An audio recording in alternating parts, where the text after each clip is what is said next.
ও আল্লাহর বান্দারা, শীতের মধ্যে ফজরের সময় ঠান্ডা পানি দিয়ে ওযু বানায় নামাজ পড়তে কত কষ্ট, তারপর নামাজ ছাড়ি না। আসলে ব্যাপারটা কি জানেন? আমার মাওলার কোরআন সত্য, কোনো মিথ্যা নাই। ওই কোরআনে স্পষ্ট আল্লাহ বলেছেন, ইন্নাল আবরারা লাফি নাঈম ওয়া ইন্নাল ফুজ্জারা লাফি জাহিম। নেক আমল যারা করবে তারা জান্নাতের পথিক, যারা গুনাহ করবে তারা জাহান্নামের পথিক। জান্নাতটা কেমন আরামের ঘর আল্লাহ তাও বলেছেন, জাহান্নামটা কেমন ভয়ঙ্কর তাও আল্লাহ বলেছেন। ও বাবা, দুনিয়ার জমিন থেকে বিজ্ঞানীরা বলে 9,30,00,000 মাইল উপরে সূর্য, আর দিনের বেলা ছিল গরম ছিল, রাতে নাই, আর পরও কেন গরম লাগে? কিয়ামতের ময়দানে সূর্যটা মাথার উপরে নেমে আনবে। 9,30,00,000 মাইল উপরের সূর্যের এত গরম, কিয়ামতের দিন নিচে নাইমে আসলে কি পরিণাম ফল হবে রে বাবা। বাসায় গিয়া সবাই ফ্যান চালাইয়া মশারি টানায় ঘুমাও, একটা মশায় কামড় দিলে তুমি সইতে পারো না রে বাবা। আর আবার নবীর কথা, গুনাহগার হইয়া যদি কবরে যাও, ওই কবরে দুই পার্শ্বের মাটির চাপ, ওই কবরে জাহান্নামের আগুনের গরম সহ্য করা যাবে না। এই কথা চিন্তা করিয়া সমস্ত নবীরা কান্না করেছেন, সমস্ত সাহাবায়ে কেরাম কান্না করে করে কবরে গেছেন। জান্নাতের টিকিট পাইছেন আবু বকর, ওমর, ওসমান, আলী সহ 10 জন। এমনকি সমস্ত সাহাবায়ে কেরাম জান্নাতি, এরপরেও তারা মৃত্যু পর্যন্ত কান্না করেছেন। তাদের জান্নাতের টিকিট পাইয়াও কান্না বন্ধ করেন নাই। তাহলে তাদের তুলনায় আমাদের তো ইলম আমল কিছুই নাই, কি পরিমাণ কান্না দরকার। অথচ গুনার কারণে দিলটা এতটাই শক্ত পাথর, চোখে পানি নাই, নিজেও কান্নার চেষ্টা করি না, কেউ যদি কান্না করে তাও পছন্দ করি না। ও আল্লাহর বান্দারা, আজকে আমার ডানে বামে বন্ধু বান্ধবের অভাব নাই, কোনো বিপদে পড়লে টেলিফোন করলে কত আপনজন চলে আসে। কিন্তু আমি যখন মরিয়া যাব, কেউ আমার পাশে যাবে না, আমার কবরে একা রাইখা সব বিদায় হয়ে চলে যাবে। ওই কবরে আমি তখন একা। আর যদি গুনাহ অবস্থায় কবরে যাই, নেক আমল না নিয়ে যাই, ওই কবর হবে আমার জন্য জাহান্নামের কারণ। আমার আল্লাহর নবী বলেন, আমার আল্লাহ কবরের মাটিকে বলবে, ও মাটি, এই নাফরমান গুনাহগারের দুই পার্শ্ব থেকে জোরে জোরে চাপ দাও। ও যুবকেরা, একটু চোখ বন্ধ করে চিন্তা করো, একটা মশার কামড় সইতে পারো না, মাটির চাপ কেমনে সহ্য করবা? নাকি কোরআন শরীফটা মিথ্যা মনে করছো? পারলে প্রমাণ বের করে দাও, একটা ভুল আছে কিনা। যদি ভুল বের করে দাও, আমরা আর কোরআন মানবো না, আল্লাহ মানবো না, দাড়ি রাখবো না, বেপরদায় চলবো, নাচ গান করবো। কিন্তু কেউ পারে নাই ১৫০০ বছর পর্যন্ত। অতএব মাথাটা নত করে তওবা করে নেও। আর নামাজ জীবনে কত ছাড়ছো, আর ছাড়িও না রে বাবা। মা বাবার দোয়া নিয়া, উলামায়ে কেরামের পরামর্শ নিয়ে চলো। জীবনে আর নামাজ ছাড়বা না, মা বাবারে কষ্ট দিবা না। ব্যবসা করো, চাকরি করো, লেখাপড়া করো, ডাক্তারি করো, ইঞ্জিনিয়ারিং করো, কোনো বাধা নাই। নবীর তরিকা মানিয়া চলো, উলামায়ে কেরামের দোয়া নিয়া, মা বাবার দোয়া নিয়ে চলো। পেছনে যত অপরাধ করেছো, আজকে থেকে তওবা করে নেও। আর আল্লাহকে মনে মনে বলো, হে মালিক, আর জীবনে গুনাহ করব না, নামাজ ছাড়বো না, দাড়ি কাটবো না, বেপরদায় চলবো না, মানুষের হক নষ্ট করব না, মা বাবারে কষ্ট দিব না, উলামায়ে কেরামের বিরোধিতা করে গুনাহগার হব না, নবীর আদর্শ নিয়ে চলবো রে আল্লাহ।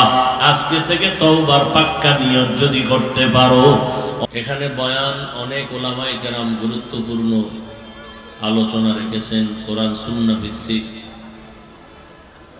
আমি শুধু শেষ সময় আসছি দোয়ায় হাজির হওয়ার জন্য, আর কথাও ছিল একটু দোয়া করে যাব এখান থেকে। আর রাত্র অধিক রাত্র বয়ান করার ইচ্ছাও আমাদের থাকে না, আপনাদেরও শোনার যে একটা মহব্বত, স্পৃহা, এটা থাকে না। প্রত্যেকটা জিনিসের একটা সময় আছে কাজের। তারপরেও আপনাদের ধৈর্যের উপরে ২-৩টা কথা বলার ইচ্ছা করতেছি, এবং সেই নিয়তে কোরআনে হাকিমের এক টুকরা আয়াত করেছি, নবীজির হাদিসের একটি অংশ করেছি। আপনাদের ধৈর্যের উপরে কথা বলবো, উঠা বসা করলে আমি ছেড়ে দেব। এমনিই কম, তারপরও 2-4 মিনিট যদি করি তো আপনাদের মহব্বত আর আগ্রহের কারণে। আর এই কথাটা আপনারা আজীবনের জন্য মনে রাখবেন, বক্তাদের ইলম আমলের বাহাদুরিতে বয়ান হয় না, বয়ান হয় শ্রোতাদের কলবের মহব্বত আর আকর্ষণ। আপনাদের দোয়া, আপনাদের অন্তরের চাহিদা এবং মহব্বত এবং আকর্ষণ যখন থাকবে, ওই অনুযায়ী আল্লাহ পাক ইখলাস থাকলে বয়ান বের করে দিবেন। অনেক জায়গায় বয়ানে বসলে খুঁজেই পাই না কি করব, আর অনেক জায়গায় বয়ানে বসলে কখন যে 1 ঘন্টা 2 ঘন্টা চলে যায় অনুভবও হয় না। এটা বক্তার কোনো ক্রেডিট নেই, সব শ্রোতাদের অন্তরের আকর্ষণ। আল্লাহ পাক সবাইকে কবুল করেন। সবাই ব্যস্ত,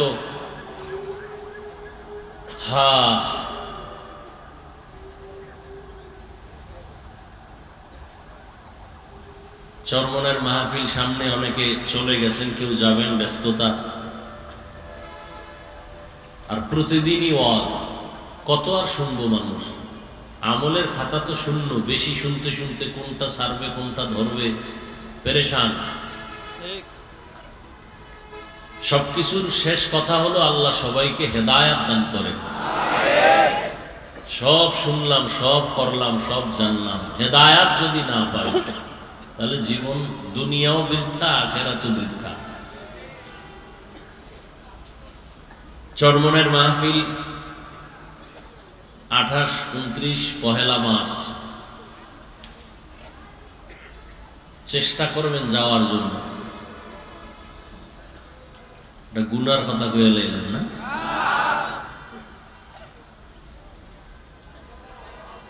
ঘুরতে যান না? কক্সবাজার যান, জাফলং যান, সিলেট যান, চরমনায় ঘুরতে যান। ঘুরতে ঘুরতে ঘুরতে ঘুরতে দেখবেন এক সময় কেউ ঘুরতে ঘুরতে ঘুরা গিয়া পড়ে মুসিবতের মধ্যে, আর কেউ ঘুরতে ঘুরতে গিয়া পড়বে একটা ভালো জায়গা। ঘুরতে থাকেন, ঘুরেন, ঘুরে দেখেন কি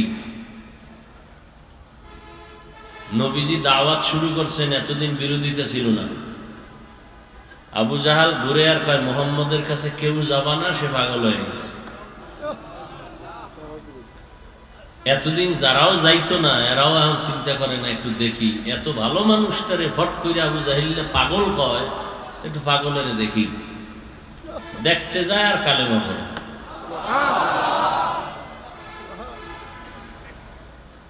আপনারা তো মোটামুটি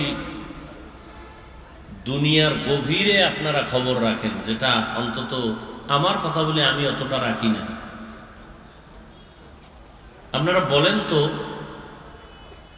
চরমনায়ের বিরোধিতা করতে করতে করতে করতে কি পরিমাণ কমছে?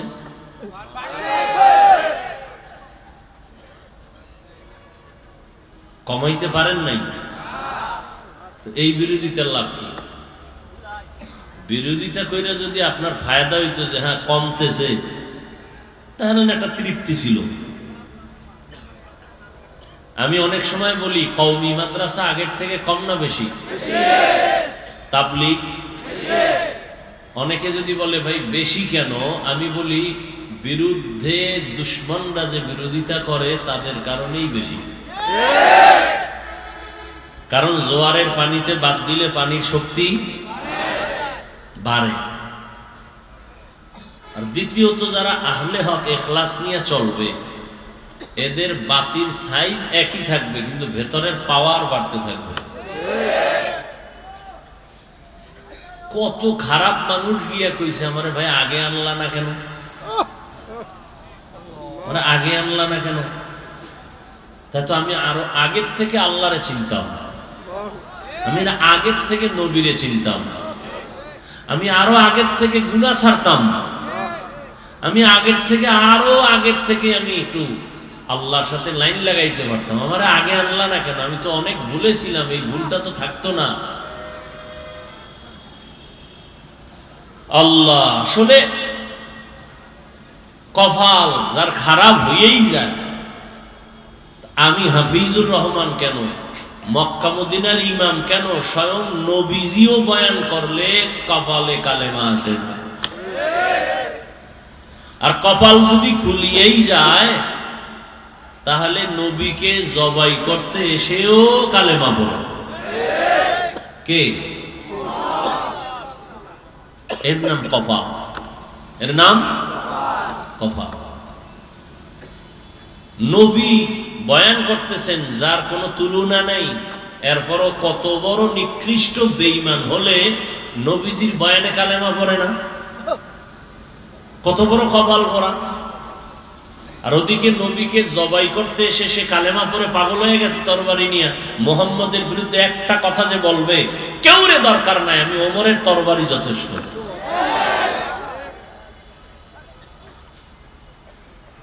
এর নাম সোহবত,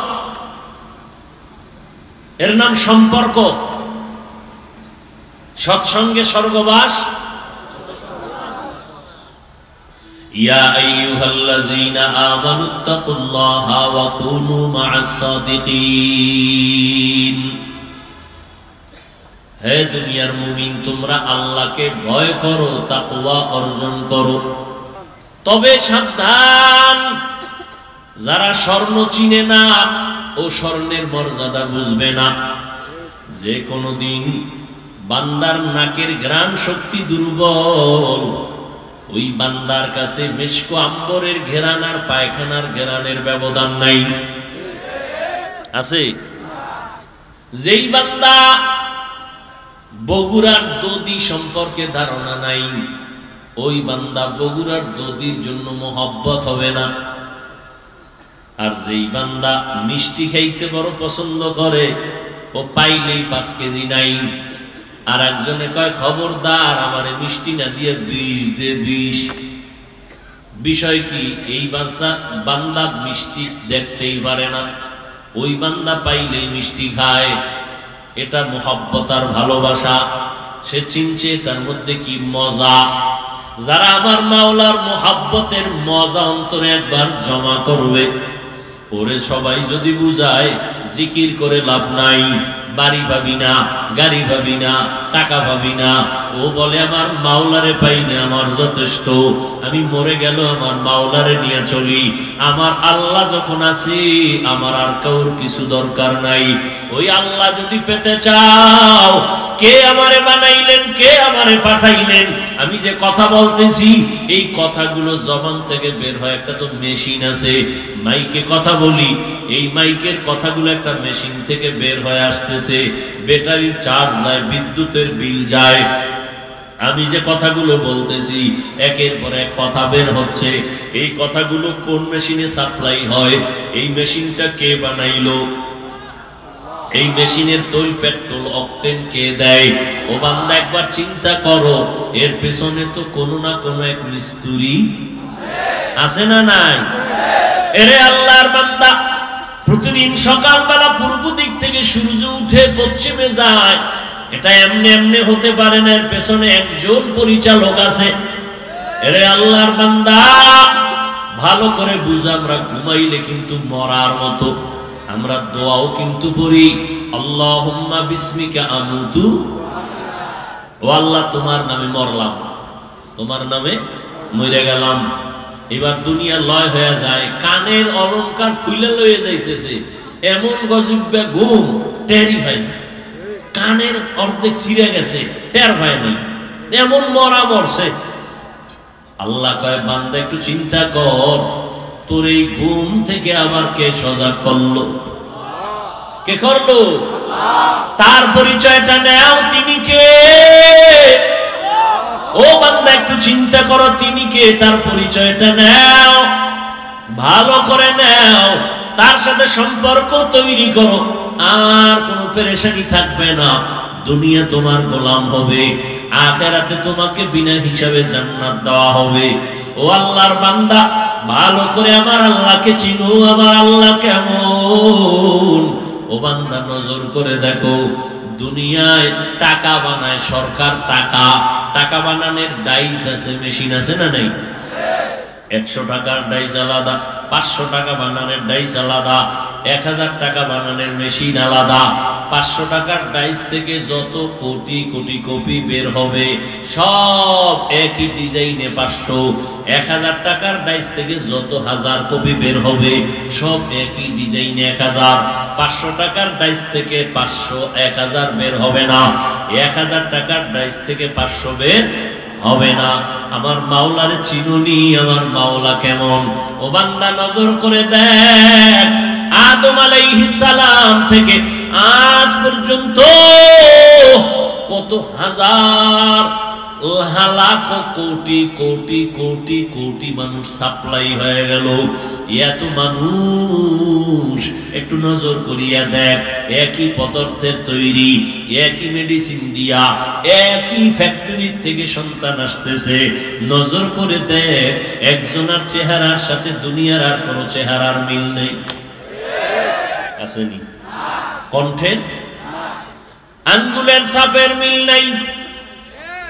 কি একই মায়ের গর্ভের 5টা সন্তান, চেহারা 5 ধরনের, কণ্ঠের আওয়াজ 5 ধরনের, চোখের ভেতরে এমন কিছু কারুকার্য আল্লাহ দিছেন, কারো চোখের ইতে কারো চোখের কারুকার্যে মিল নাই।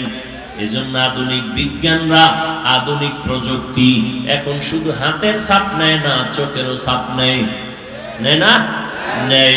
ও বান্দা চিন্তা কর, এত সুন্দর চেহারা দিয়ে কে বানাইছেন? ও বান্দা, ওই আল্লাহর সাথে একটু সম্পর্ক তৈরি করো। উলামায়ে কেরামদের একই কাজ, বান্দার সাথে মাওলার সম্পর্ক তৈরি করানো। নবীদের একটাই কাজ, তাআল্লুক মা আল্লাহ, আল্লাহর সাথে বান্দার সম্পর্ক তৈরি করানো। কারণ জোর কইরা কাউকে নামাজ পড়ানো যাবে না। আল্লাহর মোহাব্বত যখন তৈরি হয়ে যাবে তখন তুমি নিজে নিজে নামাজের জন্য পাগল হয়ে যাবা। কই দোকান, কই বাড়ি, কই গাড়ি, নামাজ ছাড়া ভালো লাগবে না, তোমার তেলাওয়াত ছাড়া মজা লাগবে না। ওই আল্লাহর সাথে সম্পর্ক তৈরি যদি করতে চাও, তাহলে বান্দা আল্লাহর মোহাব্বত অন্তরে জমা করতে চাইলে অন্তরটারে পবিত্র বানান লাগবে। অন্তর পবিত্র বানাও। বলে কেমনে? বলে অন্যায় যা করছো অন্যায় থেকে নিজেরে বাঁচাও। বলে অন্যায় থেকে বাঁচবো কেমনে? বলে একটা মেডিসিন লাগবে, না হয় বাঁচতে পারবা না। ওই মেডিসিনের নাম হলো আল্লাহর ভয়, তাকওয়া। আর ওই তাকওয়া যদি অর্জন করতে হয়, এই জমিনে একমাত্র তাকওয়ার গোডাউন হলো আল্লাহর প্রিয় বান্দা যারা আল্লাহ ওয়ালা, তাকওয়ার উপরে চলে। এদের সাথে সম্পর্ক লাগাও। এদের নেক নজর যখন তোমার ভেতরে চলবে তখন তোমার অন্তরে তাকওয়া, আল্লাহর ভয় শুরু হবে। এখন তোমার গান গাইতে ভাল লাগে, তখন এখন তোমার নামাজ পড়তে ভালো লাগে না। আল্লাহর ভয় যখন আসবে তখন তোমার নামাজ ছাড়তে ভালো লাগবে না। এখন তোমার পর্দা করতে ভালো লাগে না। আল্লাহর আযাবের ভয় যখন অন্তরে আসবে তখন তোমার পর্দা না করলে ভালো লাগবে না। এখন তোমার জিকির করতে ভালো লাগে না, তখন তোমার আল্লাহর ভয় আসলে জিকির না করলে মজা লাগবে না। এই অবস্থানটা তৈরি করার জন্যই লাগবে খাঁটি আল্লাহ ওয়ালাদের সোহবত।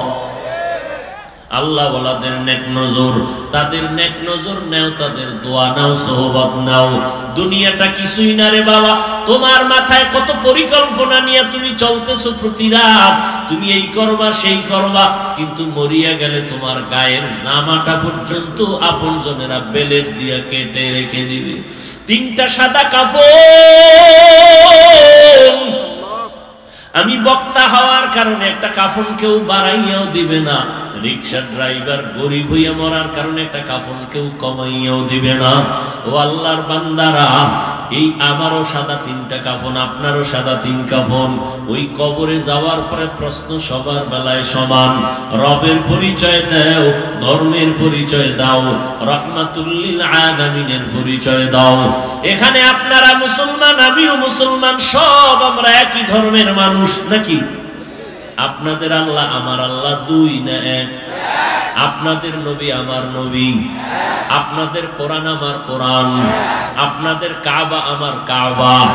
আপনাদের ধর্ম আমার ধর্ম, আপনাদের কালেমা আমার কালেমা, দুনিয়াতে আসছি এক যাব এক।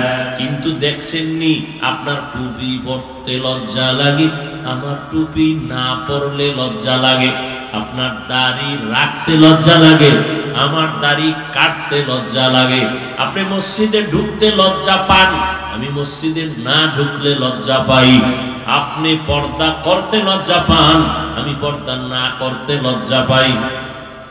আপনিও আল্লাহ মানেন, নবী মানেন, কোরআন মানেন, হাদিস মানেন, আমিও মানি।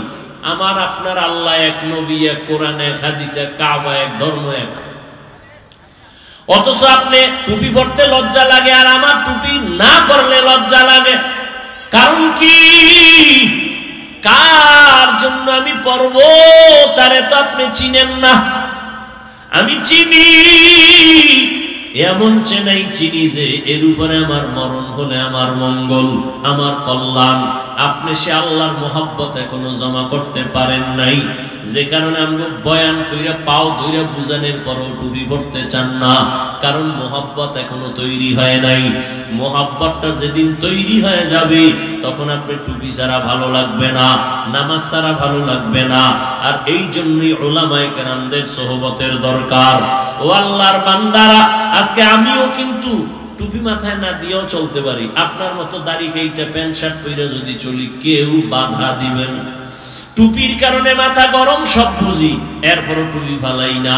দাড়ি রাখার কারণে যৌবনের ভাব চলে যায় জানি, এরপরও দাড়ি কাটি না। অন্তরে যদি কোনো দুর্বলতা মুনাফিকি না থাকে, দুটো হাত আমার আল্লাহকে দেখায় দাও। আয় আল্লাহ, হাতগুলো কবুল করে নেন, তওবা কবুল করে নেন, তওবার উপরে মজবুত হইয়া চলার তৌফিক দান করেন, আমিন। আলহামদুলিল্লাহি রাব্বিল আলামিন, والصلاة والسلام على سيد الأنبياء والمرسلين وعلى آله وأصحابه أجمعين يا أرحم الراحمين يا أرحم الراحمين يا أرحم الراحمين رب ارحمهما كما ربياني صغيرا আয় আল্লাহ, আমাদের জীবনের গুনাহ মাফ করে দেন। আয় আল্লাহ, আমরা যারা হাত তুলেছি সবাইকে কবুল করে নেন, মাহফিল কবুল করে নেন, এলাকায় শান্তি দান করেন। আয় আল্লাহ, আমরা সবাই গুনাহগার, মেহেরবানি করে গুনাহমুক্ত জীবন দান করেন। আয় আল্লাহ, নবীজির সুন্নাত ওয়ালা জিন্দেগি দান করেন। আয় আল্লাহ, যারা ব্যবসা করে, চাকরি করে, কামাই রুজিতে বরকত বাড়ায়া দেন। লেখাপড়া যারা করে, পরীক্ষার্থী কামিয়াবি দান করেন।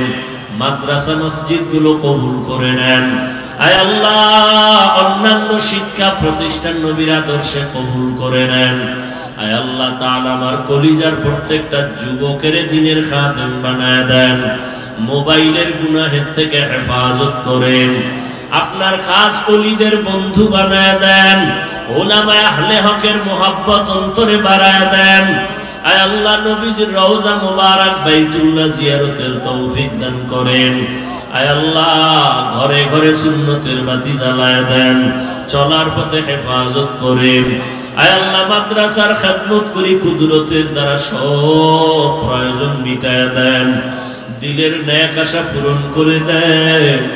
আয় আল্লাহ, তালিম ও তারবিয়তের মধ্যে তারাক্কি দান করেন। আল্লাহ, আয় আল্লাহ, আদবওয়ালা বিনয়ী জিন্দেগি দান করেন, তাকওয়াওয়ালা জিন্দেগি দান করেন। গুনাহের প্রতি ঘৃণা জমায় দেন। সারা দুনিয়াবাসীকে মাফ করে দেন। ফিলিস্তিনের মুসলমানদের উপর রহমত দান করেন।